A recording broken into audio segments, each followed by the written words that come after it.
chaud dehors, hein. Alors, bonjour à tous, bienvenue dans cette nouvelle vidéo. Alors, je dois vous parler de beaucoup de choses aujourd'hui. Excusez-moi, je regarde, mais j'ai pas une super bonne mémoire. Ah oui, voilà. Alors, j'ai partagé il y a un moment une publication sur Facebook où je disais que ça fait 1 an et demi que je fais de l'escalade et que ça me ferait plaisir d'avoir des avis différents de gens qui font beaucoup d'escalade, pardon. Et ça me ferait vraiment plaisir. Mais je vois que la majorité des gens qui ont été sur cette publication là, pardon, ils ont été sur la première vidéo qui est sortie il y a, je sais pas, il y a 3 ou 4 jours je pense. Je voulais juste éclaircir quelque chose, c'est que la vidéo que vous avez regardée c'est une vidéo drôle, c'est une vidéo que je voulais faire avec ma copine parce qu'on habite loin de l'autre. Et voilà, ça me faisait plaisir de tourner avec elle. C'est une vidéo qui n'a pas super bien marché parce que le son n'était pas terrible, ça a été super dur d'enregistrer le son. J'ai dû mettre la caméra devant le téléphone pour pouvoir capter le son parce que j'arrivais pas à enregistrer l'écran. Et deuxième chose, j'ai filmé l'écran de mon PC mais c'est vraiment dégueulasse quoi. Mais par contre, la vidéo qui est passée juste avant, l'arrière de la caméra qui était une super vidéo, qui a super bien fonctionné, celle-là on a parlé de l'arrière de la caméra, c'est une vidéo que je voulais déjà faire, mais je pense que les gens qui sont arrivés sur ma chaîne, ils se sont dit mais ça parle pas d'escalade ici, c'est quoi ça? Alors aujourd'hui on va refaire la vidéo que j'ai fait juste avant, la 7B+, je pense, c'est ça, oui. Je vais la refaire, je vais la décortiquer complètement pour bien qu'on comprenne pourquoi est-ce que je voulais faire cette vidéo là. Et deuxième chose à laquelle je voulais revenir, j'ai fait des contenus drôles, mais maintenant je pense que je vais changer ça. Ce qu'on va faire, chaque semaine je publierai une vidéo d'escalade pour bien expliquer que ici on est sur une chaîne d'escalade, mais par contre je ferai une vidéo en plus, peut-être une semaine sur 2, où je parlerai d'un autre sujet. Une vidéo que je ferai en plusieurs parties, on a quelques idées. Mais par contre ces vidéos là, dans le titre, je remettrai sûrement une petite étoile ou un hashtag pour dire voilà, c'est pas une vidéo qui parle d'escalade, c'est une vidéo qui est à part, une vidéo explicative, une vidéo drôle, mais qui ne parle pas d'escalade. Comme ça vous êtes averti que on n'est pas sur une vidéo d'escalade. Alors, justement en parlant de ça, j'ai prévu, et je vais sûrement la tourner aujourd'hui, de tourner une vidéo sur, je suis sûr qu'il y en a plusieurs qui vont regarder, sur le monde d'Apple. Parce qu'en fait, j'étais pendant plusieurs années dans le monde d'Android, donc avec Samsung, Sony, etc. Et je suis passé du jour au lendemain chez Apple. Et je voulais expliquer juste mon ressenti par rapport à ça.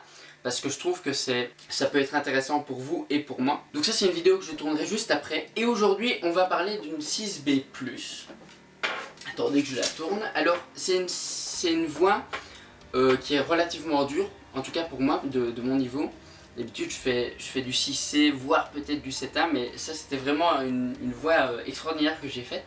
C'est une voix que j'ai faite il y a, je sais pas, 7 ou 8 mois. J'ai travaillé pendant 2 mois d'affilée je pense, à chaque séance je la faisais, j'arrêtais pas. Et finalement j'ai réussi à la faire. Mais c'est une voix que franchement, c'est une des meilleures voix que j'ai faites pour le moment. J'en ai fait d'autres en 7B+, mais que j'ai pas pu filmer ou alors elles ont été démontées avant que je puisse les filmer.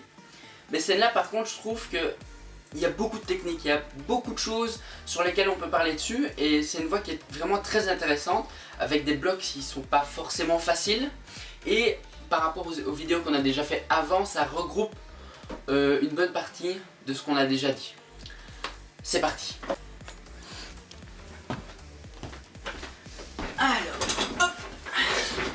Parlons un peu d'escalade. Alors, je vais pas filmer l'écran cette fois-ci, ce que je vais faire, je vais lire la vidéo sur mon PC et dans le montage je vous mettrai la vidéo propre, nette, parfait, comme ça vous verrez bien tout. La vidéo que je suis en train de regarder pour le moment c'est pas dans les débuts de la voix parce que les débuts de la voix je sais pas vraiment filmé. J'ai filmé entre le milieu et la fin du commencement de la voix, si vous comprenez ce que je veux dire.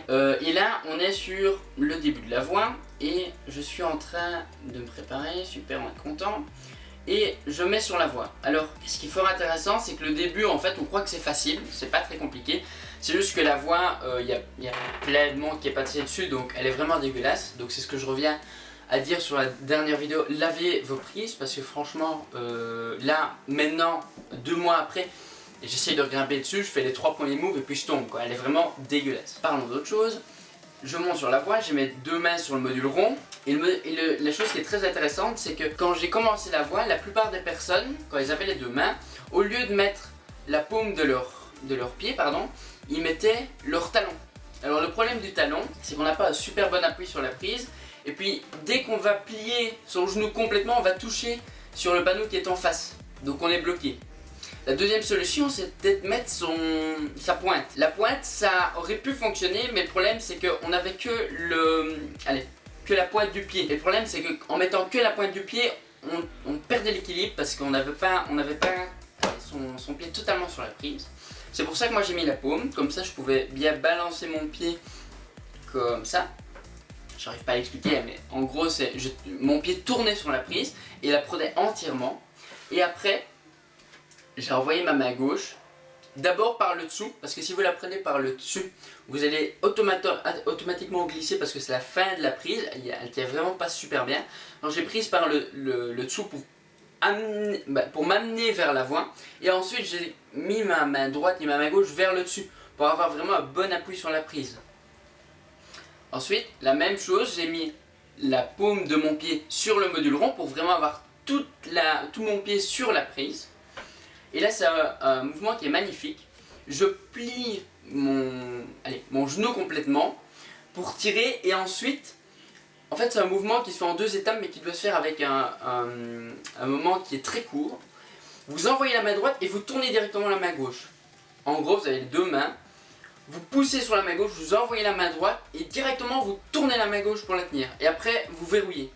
Comme ça vous ne tombez pas. Si vous envoyez que la main droite et que vous n'avez pas le temps d'envoyer la main gauche, vous allez partir en arrière et c'est fini. Ça c'est vraiment un move qui est super intéressant, qu'on retrouve dans pas mal de voix. Et après c'est là que c'est intéressant. Là j'envoie ma main gauche sur le module. Ce module là, il tient pas du tout. C'est comme si vraiment le module était plat de chez plat. Et deuxième move qui est très intéressant, c'est que là je vais essayer de lever mon pied, ce qui est une mauvaise solution parce que je vais mettre mon genou qui va être au-dessus de mon bassin. Donc forcément je vais tomber. En tout cas dans cette position là. Dans une autre vidéo, qu'est-ce que j'ai fait? J'ai mis mon genou droit plus vers l'extérieur. Je vais revenir à ça. Attendez. Alors, on se retrouve avec une deuxième vidéo. La deuxième vidéo, je vais vous la mettre au moment où je verrouille sur les 2 prises. Voilà. Donc là, qu'est-ce qui se passe? J'ai ma main gauche qui est sur le module qui ne tient pas du tout. Et au lieu, comme dans la précédente vidéo, de monter mon pied gauche, je vais envoyer sur la prise du dessus. Il faut savoir que la prise du dessus est quand même relativement haute par rapport où je suis. Monter son pied, ça sert à rien. Parce qu'en montant son pied, j'ai un mauvais appui sur la prise du dessus, qui est vraiment déjà très mauvaise. Si je monte mon pied, en réalité, je vais monter ma main et ma main va glisser sur le module. Donc la dernière chose que moi j'ai pensé à faire, c'était de mettre mes 2 pieds sur le module rond et après directement envoyer avec ma main droite pour tenir le module. Alors qu'est-ce qui se passe justement? J'envoie ma main droite, mais juste au moment où j'envoie ma main droite, on voit qu'elle glisse sur le module. C'est pour une bonne raison, c'est que tenir à une main sur ce module là, il faut le faire. Et même si vous arriviez à tenir à une main sur ce module là, qu'est-ce qui pourrait arriver? Vous avez le module noir qui est juste à droite. Vous tenez le module avec la main droite sur le module rouge et vous allez vous balancer vers la droite et vous prendre le module noir. C'est pas la super bonne idée. Alors dans la dernière vidéo, celle-là, je fais exactement la même chose. Je monte aussi, je verrouille, je prends la main gauche et qu'est-ce que je fais? Là par contre, je décide de monter mon pied gauche, mais il faut savoir quelque chose. C'est que par rapport aux autres fois, j'ai monté mon pied gauche, mais j'ai tourné mon genou droit vers l'extérieur. Pour une bonne raison, c'est comme ça je suis plus bas, et comme ça je peux sauter un peu comme une grenouille, sauter et envoyer mes 2 mains. Voilà. Donc là, qu'est-ce que je vais faire? Je vais monter mon pied gauche sur le module, mais je vais pas rester comme les autres vidéos, je vais pas rester des heures sur la prise, je vais envoyer directement. Et qu'est-ce que je vais faire? Je vais pas envoyer que ma main droite, je vais envoyer ma main droite puis ma main gauche. Même chose qu'avec le verrouillage, je envoie la main droite, je tourne la main gauche. Là c'est la même chose, je vais envoyer ma main droite et directement après la main gauche. Si vous ne faites pas ça, soit vous allez tomber, soit vous allez tenir et vous allez prendre le module qui est juste à côté. C'est à peu près tout. Dans cette vidéo là, ce qui est vraiment intéressant à retenir, c'est que je l'ai fait beaucoup de fois, je l'ai brossé beaucoup de fois, mais c'est une voix, c'est un ami à moi qui a fait cette voix-là, qui a mis les prises un peu comme ça, et voilà, il grimpe super bien, et il a mis les voix comme ça, mais il n'a pas pensé à la grimper, vous voyez ce que je veux dire? Et moi je l'ai grimpé, mais il n'y avait personne avant moi qui l'a fait, donc ça veut dire que j'ai pas pu avoir des avis différents par rapport à ça, je l'ai grimpé que tout seul. Parce que j'avais beaucoup d'amis qui n'avaient pas le niveau pour la monter. Et c'est une voie où il faut bien penser que il n'y a pas un pas qui est précis. Vous pouvez faire, il faut vraiment allez, mettre des moves différents. Allez, le talon ne fonctionne pas, c'est pas grave. Vous mettez la pointe ne fonctionne pas, vous mettez la paume. Il faut vraiment tester un peu tout. Et là, c'est ce qui est arrivé quand j'ai dû faire mon jeté. Si j'avais pas tourné mon genou droit vers l'extérieur, j'aurais pas pu l'attraper, c'était pas possible dans tous les cas. Donc il faut bien se dire que s'il y a des choses que vous pensez qui sont impossibles, c'est pas grave, essayez quand même. Ça se fait, ce sera la bonne solution. C'est à peu près tout ce que je voulais dire. Moi, c'est une voie que j'apprécie énormément parce que c'est une voie où il y a beaucoup de techniques, qui est relativement compliquée et c'est aussi une des choses que j'avais déjà dit dans mes précédentes vidéos, il ne faut pas abandonner. Vous faites une voix, vous n'y arrivez pas, vous revenez à la session suivante et vous la refaites, et vous la refaites, et vous la refaites. Et franchement, ça c'est une voix que j'ai passé peut-être 2 mois et demi ou 3 mois à faire. C'est une voix qui est quand même relativement compliquée. Voilà, c'est à peu près tout. Je vous souhaite une bonne fête vidéo et une bonne journée. À la prochaine.